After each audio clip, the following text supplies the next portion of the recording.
හරි අයිබෝන්නගේ මල්ලි අද මම කතා කරන්නේ 10 වසර 4 වෙනි පාඩම දීපද ප්‍රකාශන. ඒක පොඩි පාඩමක්. ඉතාමත් ලේසි. සුළු කිරීම් ටිකක් විතර කරන්න තියෙන්නේ. දීපද ප්‍රකාශන පාඩම යටතේ අපි කතා කරනවා දීපද ප්‍රකාශන දෙක ගුණිතය ගැන කතා කරනවා. ඒත් වර්ගායත. දීපද ප්‍රකාශන වර්ගායත ගැන කතා කරනවා. හරි. මේක මෙච්චරයි කන්ති. දීපද ප්‍රකාශනයක් කියන්නගේ මල්ලි මෙන්න මේ මොකද? x ධන dy කියලා මම ලියුවා. හරි. ඔන්න ඒ වගේ ප්‍රකාශනයක් තමයි දීපද ප්‍රකාශනයක් කියන්නේ. අනිවාර්යෙන් මේ x ඥාති පදයක් තියෙන්න ඕනේ ඔය ප්‍රකාශනයක්. ඕගොල්ලෝ මීට කලින් වසර ඉගෙන තියෙනවා නිකන් මේ x ධන දෙක මේවා දීපද ප්‍රකාශන. හොඳයි. ආයිත් y ධන 5 ඒ වගේ ප්‍රකාශන ඉගෙනගෙන තියෙනවා. ඔයා ගුණ කිරීම කරලා තියෙනවා වැඩි කළා ඔයගොල්ලෝ සුළු කළාත් ඇති. අද මේක අපි පාඩමේ කියලා දෙන්නේ මෙන්න මේ. සාධාරණ ආකාරය තමයි මේක. මේක තමයි සාධාරණ ආකාරය. දීපද ප්‍රකාශන සාධාරණ ආකාරය තමයි මේක. මුලින්ම තියෙන්නේ දීපද ප්‍රකාශන දෙකක ගුණිතය. මේක ඉතාමත් ලේසි පොඩි දෙයක් කරන්න තියෙන්නේ. හරියට බලා ගන්න ඕනේ. මම උදාහරණයක වැඩේ පටන් ගන්නම්කෝ.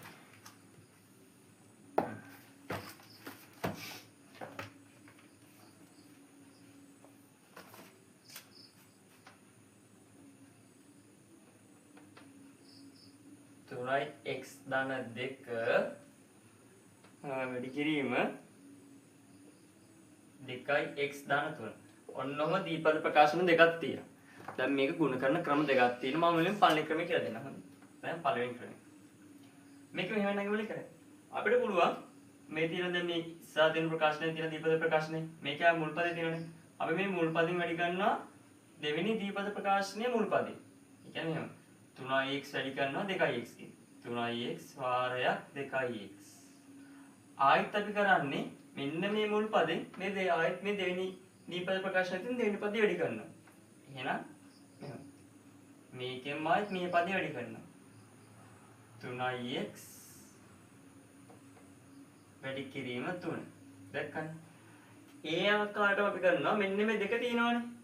ඒ කියන්නේ පළවෙනි දීපද ප්‍රකාශනයේ දෙවෙනි පදේ. ඒකෙන් අපි වැඩි කරනවා දෙවෙනි දීපද ප්‍රකාශනයේ පළවෙනි පදේ. 2x වැඩි කිරීම 2. ආයි පළවෙනි දීපද ප්‍රකාශනයේ දෙවෙනි පදයෙන් අපි වැඩි කරනවා දෙවෙනි දීපද ප්‍රකාශනයේ දෙවෙනි පදේ. මෙහෙම. 3 වාරයක් 2. හරි. මේක සුළු කරාම එනවා 3 වාරයක් 2 3x වාරයක් 2 x වෙනවා 6x වර්ග කියලා එනවා ධන 3x වාරයක් 3 9x ධන 2 වරක් 4 4යි 2x වැඩි කිරීම 4 වෙනවා 4x ධන 3 වරක් 2 6යි.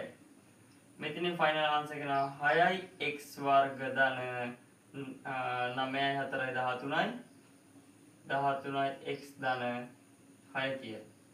ෆයිනල් ආන්සර් එක ඔන්න ඔක. මේක තමයි පළවෙනි ආකාරය. ඒ කියන්නේ පදින් පදේ වැඩි කරලා අපිට පුළුවන් මේක සුළු කරලා ගන්න. ඒක තමයි පළවෙනි විදිය. ඔයගොල්ලෝ හිතන්නේ තේරෙන්නේ නැති කියලා. මේක තව ආකාරයක් තියෙනවා.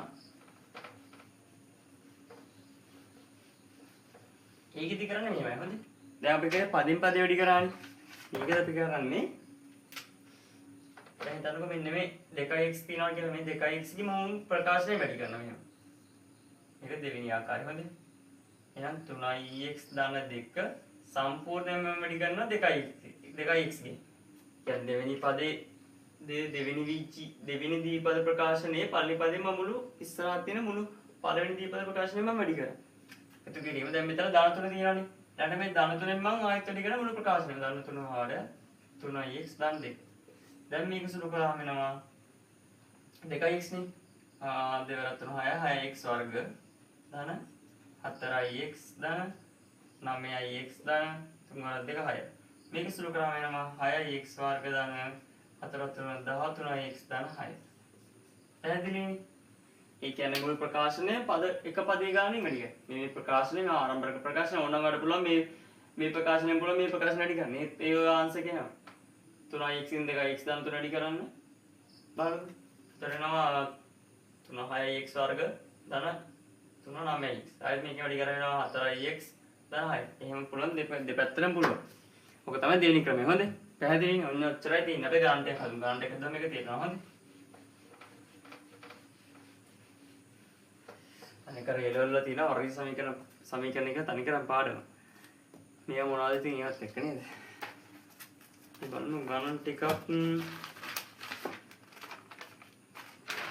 මම බැලුවා ටිකක් අමාරු ගණන් ටිකක් හදන්න. ඔය සුළු කිරීම පැහැදිලි වෙන සුළු කිරීම පේන්නේ. ඒසි ගණන් හදලා හරියන්නේ නැහැ. ඉන්න ගත්තා මෙන්න මුලින්ම 5 ඍණ 2b වාරයක් 2ක් k ඍණ 3b. කොහොමද මේක වැඩි කරන්නේ මෙහෙමයි. 5 k ඍණ 2ක් b වැඩි කිරීම 2ක් k. දැන් මේක ඍණනේ. ඍණ 3ක් b වාරයක් 5ක් k ඍණ 2ක් b. වැඩි කරනවා 10ක් k වර්ග ඍණ 4ක් kb ඍණ 15ක් kb මෙතන ධන 3යි b ඍණ 2යි b ඍණ ධන වෙනවා අත ඍණ ධන වෙනවා ධන ඍණ අය ඍණ ධන ධන ඕක සුළු කිරීම වලදී ඔන්න ඔයගලන්ට ඕක තමයි මාරු වෙන්නේ ඒක මම කිව්වේ එතන වෙනවා 6ක් b වර්ග ඍණ 3ක් b වාරයක් ඍණ 2ක් දෙනවා 6ක් ධන 6ක් b වර්ග සුළු කරනවා 10ක් a වර්ග ඍණ 19ක් ab ධන 6ක් b වර්ග එකන් සුළු කිරීම ඔච්චරයි බලන්න යන තව ගානක් හද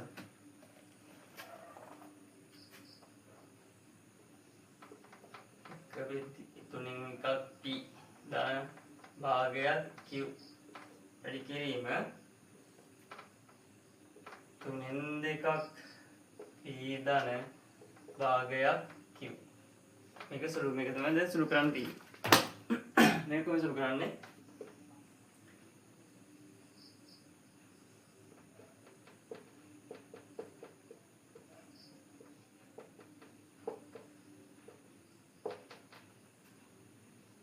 වැඩිම 3ක් p ධන භාගයක් q වැඩි කිරීම භාගයක් හරි මේකෙන් පල් ප්‍රශ්න එක කරා මේ පදේ මේ ප්‍රකාශ වැඩි කරා තේරුණාද මේක සුළු කරන්න හරි දැන් දෙකක් පේනවා 9යි යට සුළු කරනවා 2ක් p වර්ග සුළු කිරීම බලන්න සුළු කිරීම කොච්චර මේ ඉක්මනට ගන්නවද කියලා බලා ගන්න p q බෙදීම 3 ගන්න මොකද මේ දෙකට මේ දෙක කැපිලා මේ වැඩි කරාම එතකොට එන්නේ p q බෙදීම 3යි ඈ දැන් මෙතන භාගය වැඩි කරන එතකොට එනවා p q වර්ග දෙවරක් 3 6 ධන මෙතන භාගයට එන එක බෙදීම 4ක් q වර්ග කියලා.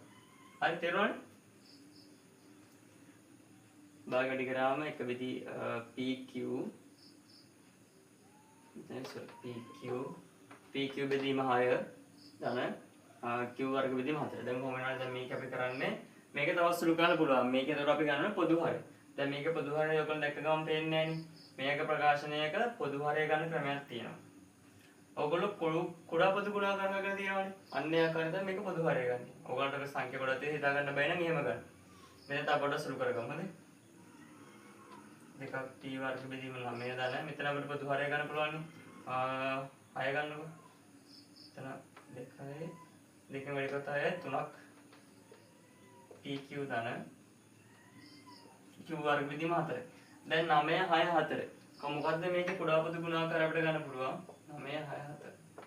දෙකෙන් බෙදන්නකො 9 3 2. ආයි දෙකෙන් බෙදන්න 9 3 1. ඒ කියන්නේ මේ සංඛ්‍යාට ඔක්කොම දාගෙන එකක් ඉතුරු වෙනවා. දැන් ඔයගොල්ලෝ ඒවත් අර මෙතන සුළු ක්‍රමයෙන් පෙන්නන්නේ. ඔයගොල්ලෝ දැන් මේකම මතක් කරගන්න. මොකද මේක ඔල විභාගයේ ලකුණු දෙකක කෙටි ප්‍රශ්න මොකද්ද? පොඩි ප්‍රශ්නයක්. පළවෙනි කොටසේ 3 බෙදුව 3 1 1. අපි තේරෙනවා 2 වර්ග දාන 3 වර්ග 2 වර්ග 4 වැඩි කියන 3 වර්ග 9 වෙනවා 4 වරක් 9 වරක් 4 36 මේක අපි 36ට හදා ගන්න ඕනේ. මේ 36 ගන්න 4ෙන් වැඩි ගන්නවා. 4 වරක් 8 4 වරක් 2 8යි 8ක් t වර්ග ධන එහෙනම් 6ෙන් වැඩි ගන්න 36 ගන්න 6 වරක් 3 18ක් tq ධන 4 4 වරක් 9 39 වැඩි වෙනවා 9ක් 9ක් q වර්ග. 9ක් q වර්ග. මේක ඊට පස්සේ අපිට ලියන්න පුළුවන් එක බෙදීම 36 මේක භාගයක් 36 ඊට ගන්න. එතකොට ලියන්න පුළුවන් 8ක් p වර්ග ධන 18ක් pq ධන 9ක් q වර්ග. 9ක් q වර්ග. ඔන්න දැක්කද සුරුකිය? මම මේ ගණන් දෙක හදන්න කිව්වොත් සුළු කිරීමක් පැහැදිලි වෙන්න ඕන හින්දා නැත්තම් මේ පොඩි පොඩි ගණන් හදලා පෙන්නනවා හරියන්නේ නැහැ. හරි.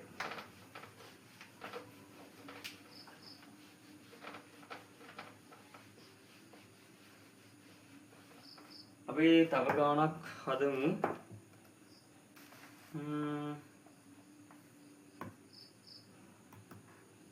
හරි. මට ඔන්න හදන්න හොඳ ගානක් තිබ්බා.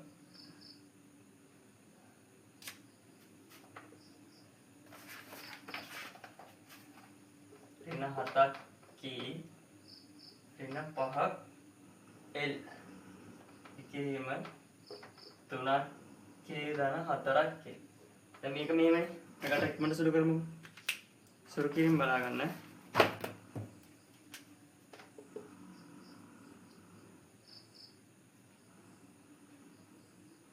තුනක් k වාරයක් ऋण 7ක් k ऋण 5ක් k ධන 4ක් k වාරයක් ඍණ 7ක් k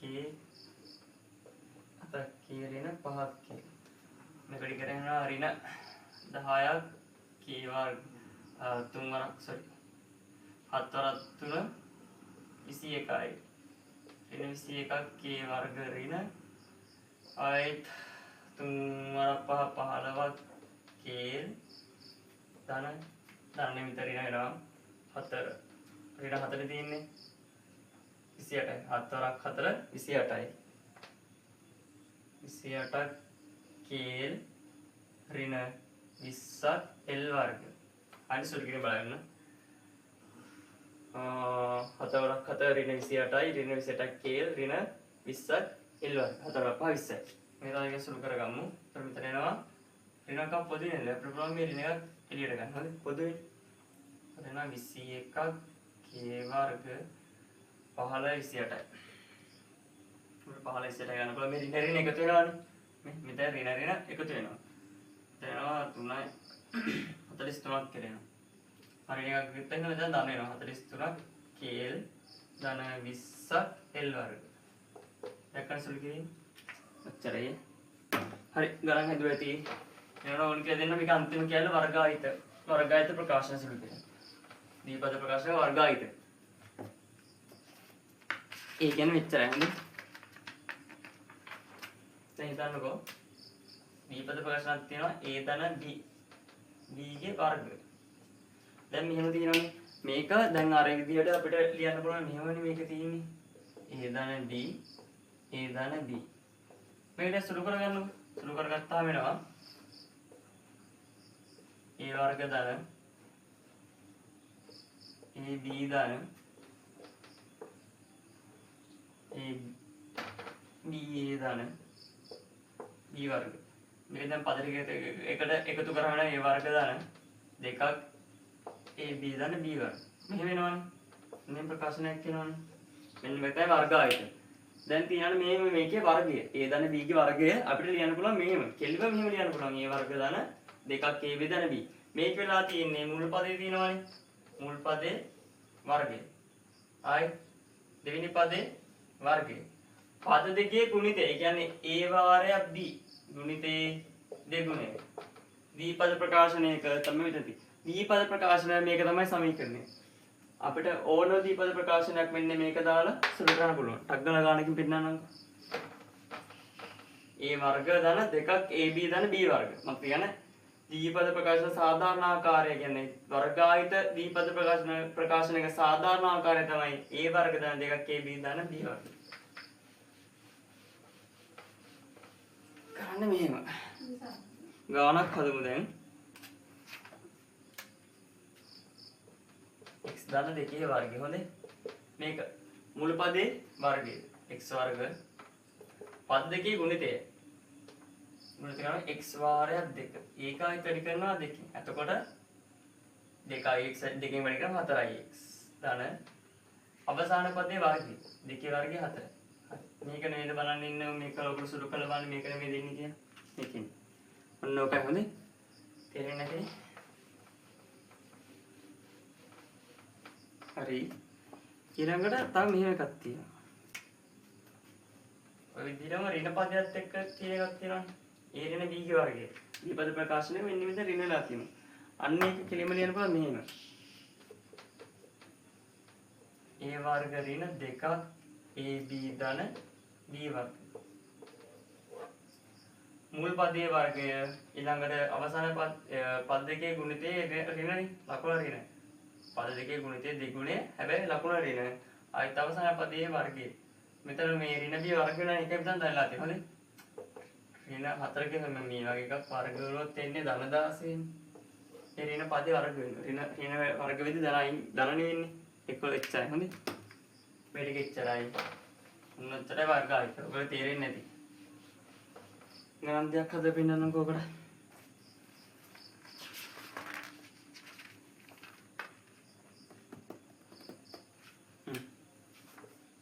y ඍණ 2 දෙකේ වර්ගය. මේක ලියන්න පුළුවන් y වර්ග පද දෙකේ ගුණිතය 2ක් ඍණ 2ක් y ඒක දෙකෙන් වැඩි කරාම ඍණ 4ක් y අවසාන පදයේ වර්ගය දෙකේ වර්ගය 4යි. ඔන්න ඔය දැක්කනේ. easy ඉක්මනට සුළු කරන්න පුළුවන්. ඒ කියන්නේ සුළු කිරීම ලේසියෙන් තමයි මේවා කියලා දෙන්න තියෙන්නේ. ඇත්තටම ඉක්මනට සුළු කිරීම කරන්න පුළුවන් මේවා දැනගත්තාම. ඔච්චරයි. මට තව පොඩි දෙයක් තියෙනවා කියලා දෙන්න. ඔයගොල්ලෝ හිතන්නකෝ ඔයගොල්ලන්ට දෙනවා සංඛ්‍යාව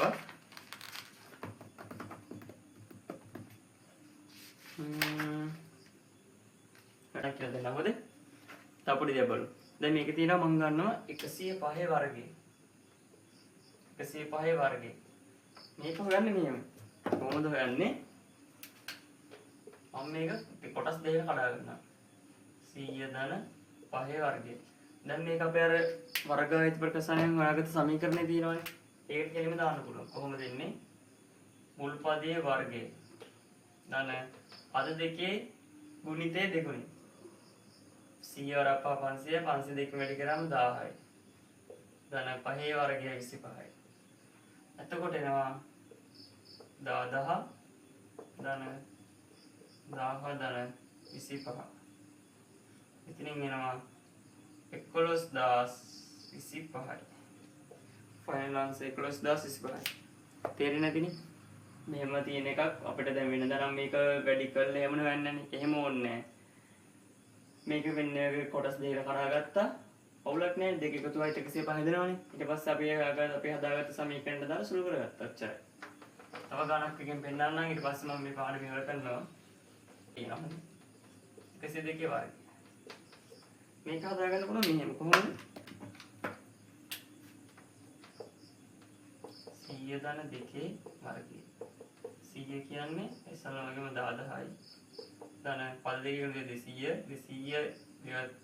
100 ද 200 වැඩි කරාම 400 ධන 4. මෙතනින් එනවා 10404යි. හරි මම උත්තරය ගණන් හදන්නේ. පාඩම උත්තරය ඔයගොල්ලෝ අභ්‍යාස ටික කරන්න. දැනගන්න ඕනේ මේකෙන් වර්ගායතයක් ප්‍රසාරණය කර සමීකරණ දෙක මම දැන් කියලා දුන්නා. ඒ දෙක මතක තියාගන්න. ඊළඟ දීපද ප්‍රකාශනය සුළු කරන ඒ කියන්නේ ගුණිතය සුළු කරන ක්‍රම දෙකක් කියලා දුන්නේ. ඒ දෙක මතක තියාගන්න ඕනේ. හරි අපි ඊළඟ පස්සේ පාඩයෙන් හම්බෙමු. අද සිරිරයි.